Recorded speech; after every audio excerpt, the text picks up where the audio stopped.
Hi, I'm Skip Nipper. Welcome to Skip's Corner, the podcast where I tell you about not only Nashville's great baseball history and traditions, shot to right, a one-hop liner, but certainly about its past. And you will hear a little bit about its present and future, too. Yes, he can, and makes the waist-high catch. There are great stories about Tom Wilson Park, Herschel Greer Stadium, Sulphur Dell, and the players, coaches, and fans who love everything about baseball. And every once in a while, you will get to hear from a special guest who will share their fondness and even passion for the great game. The high fly ball down the right field corner, going way back, hits a lead-off home run. Well, with 2024 ending, I want to review the top 10 episodes you listened to from my baseball history podcast. This is the 52nd of this year. But first of all, thank you, especially for those who made a comment or maybe listened more than once. I really can't thank you enough. And as it stands right now, David Nipper has produced nearly 150 episodes total for me. And let's give credit where credit is due. To him, full disclosure, he's my nephew, my brother Jim's son, and he is not only a whiz in the digital world, he is a genius at electronics, like fixing guitars and amps and many other contraptions I can hardly describe, but he lovingly takes them apart and rebuilds them with distinct experience and confidence. Right now, he's taking a look at my Harmony Meteor electric guitar, left-handed, I might add, that Mom and Dad gave me when I was in about the 10th or 11th grade. I don't remember exactly when, but it has been in disrepair for some time now, and if anyone can repair it, David will be the one to do it. Now, that does not mean I'll be able to play it. I was less of a picker and more of a strummer back in high school, but we shall see. But right now, back to my podcast calendar year. Here are my top 10 most listened to episodes for 2024, beginning with number 10. And that one was about Hugh Hill. Was his .416 batting average in 1902 legitimate or not? Hugh Hill, who passed away a few years ago at the age of 79, stood firm with his conviction that he had the highest batting average in the history of the Southern Association, which folded in 1961. And to back him up, he had two of the most trustworthy sports writers in the country, Fred Russell and George Leonard, and I would never argue with anything either of them wrote. So my cap's off to them. And to Hugh Hill's magnificent accomplishment of batting .416 one season. Number 9 was Hall of Famer Ray Dandridge in Nashville. In 1933, Dandridge is showing as having played 2 games at shortstop for the Negro League Nashville Elite Giants. However, Dandridge had been loaned to the Elites for 2 games from the Detroit Stars, and he returned to Detroit before the team broke up due to financial difficulties. But in 1949, we find Dandridge playing with the Minneapolis Millers after baseball had integrated.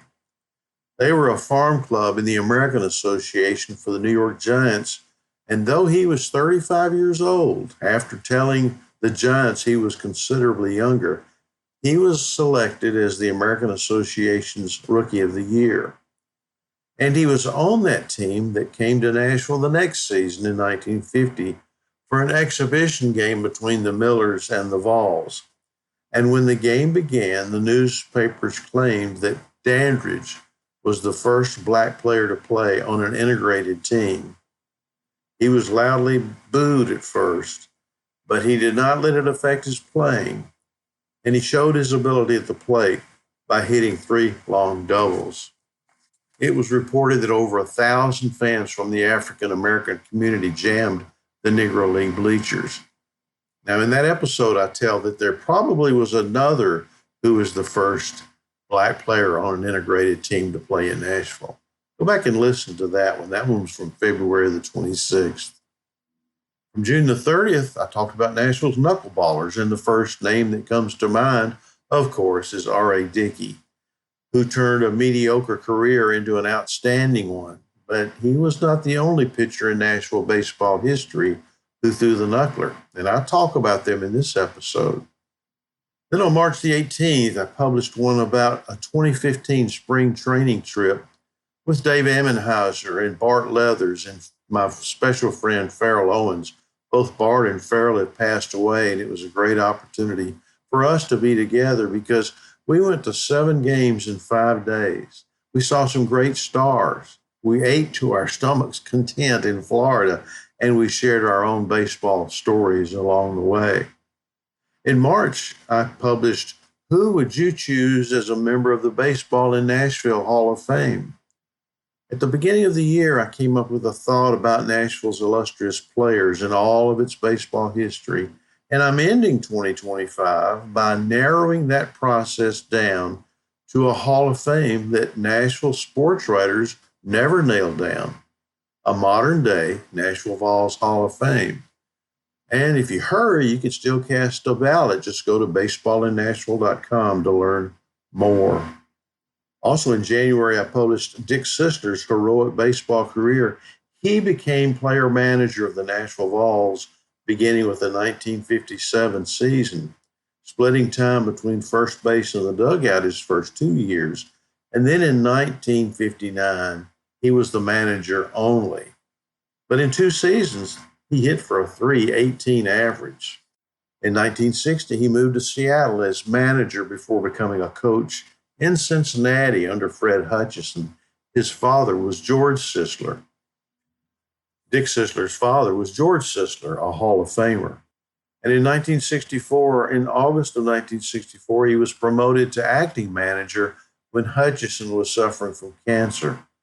And Sisler is famous for slugging a 10th inning opposite field 3-run home run for Philadelphia against the Brooklyn Dodgers at Ebbets Field on the last day of the 1950 season. And that feat gave the Phillies Whiz Kids their first National League pennant in 35 years. In April, I talked about 1965 Nashville Babe Ruth League memories. Today, I can look back on that season as a special one. It was satisfying to have so many great teammates, great coaches, and all have resulted in great memories because our team, our all-star team, made it to the semifinals of the state double elimination Babe Ruth tournament. However, that meant we had to face Jeff Peoples or Wayne Garland and the Eastern All-Stars, and guess what? We faced them both. Go back and listen to that one because I tell an interesting story about facing Jeff Peoples and Wayne Garland in 2 games that the Eastern All-Stars won to take the state title. Old Timers President Tony Rankin talks baseball with me in an episode from earlier in the year. Old Timers President Tony Rankin talks baseball. He's a terrific member of Old Timers. His leadership is top-notch, and he has led our organization to having legendary Nashville Sounds and New York Yankees player Don Mattingly as guest speaker in a few weeks. It'll be the Old Timers' 87th annual banquet. And in this podcast episode, Tony talks about his life and love for baseball. Betty Jane Taylor, a woman for all seasons is what I call her. She and I have known each other through her husband, Larry, who not only played for the Nashville Vols, but was basketball and baseball coach at Berry College in Rome, Georgia at one time. He passed away a few years ago on April the 21st, 2022, at the age of 91, and was a good baseball friend and a loyal member of Old Timers. And I was so happy to speak with Betty Jane and listen to a voice framed around baseball, but it was so much more than that. Betty Jane supported her husband and family and still does, and is a friend of many. And to top it off, she still roots for the Vandy Boys baseball team. And then the most listened to podcast episode that I had this year was about hometown great Bobby Tillman. He was a 6'4" right-hander signed out of Middle Tennessee State by the Red Sox in 1958, and he had done it all. Raymond Johnson, in his One Man's Opinion Nashville Tennessean column, wrote, Bobby Tillman is probably the best all-around athlete to come out of Nashville in the last quarter of a century. Bobby Tillman was born March the 24th, 1937, and graduated from Isaac Litton High School. And one final thing about the remarkable career of Bobby Tillman. He hit a solo home run on May 19th, 1962 at Fenway Park in the fourth inning against the Angels. It was his first official at bat. And to top that off, on opening day, just a few years earlier, April the 21st at Wilson, North Carolina, the 6'3", 190-pounder hit the first pitch he saw as a pro and blasted it over a 380-feet fence for a home run. His first homer in the minors matched his first homer in the majors, both in his first at bat. Well, that's the top 10. I can't thank you enough. And should you have a suggestion or two or more, be sure to send me an email. It's 262downright@gmail.com. If you don't know, the distance between home plate and Sulphur-Dale's right field fence was 262 feet, 262 feet downright. So my email address is 262downright@gmail.com. I think it's about as clever as I get. But should you need the services or advice from David Nipper, let me know about that too.